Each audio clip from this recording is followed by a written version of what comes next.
So am I going to just have my mind blown with every chapter I read of Hebrews? At the end of chapter 6 and then at the beginning of chapter 7, the author shows us here about Jesus being of the priestly order of Melchizedek. So what do we know about Melchizedek? He is mentioned twice in the Old Testament, once in Genesis 14:17 through 20, and again in Psalm 110:4. In Genesis, we see Abraham paying tithes to Melchizedek, showing a clear superiority of Melchizedek to Abraham.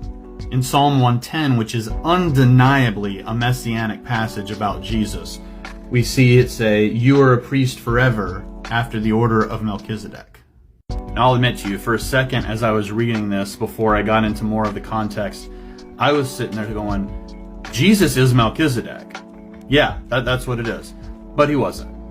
What the author is trying to portray here is that Jesus is of the order of Melchizedek. It's an important distinction.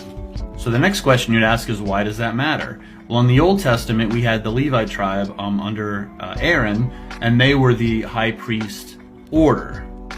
In Hebrews 7:11, we see, now if perfection had been attainable, which implies it can't be by works, sola fide, why do we need Jesus if we had the high priest under Aaron? Why the change? In verse 12, we see there is necessarily a change in the law, because when you have a change of the priestly line, there is a change in the covenantal law of it.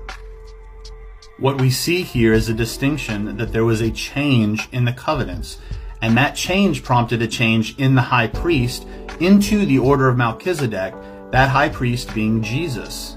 In verse 22, it says, "This makes Jesus the guarantor of a better covenant." Jesus has forever replaced the high priesthood line of Aaron with his own high priesthood line of Melchizedek. So at the end of the chapter, the author of Hebrew tells us, 1, Jesus never dies. 2, Jesus was sinless and he doesn't have to put forth sacrifices for himself or the people he is the high priest of, because he himself became that sacrifice. And because he never dies, that will never end. So why did Hebrews 7 just become one of my favorite chapters in the Bible? It dismantles the Torah Observant movement, insisting that you have to follow the old law, when that decimates that argument, and it shows us sola fide is most definitely true.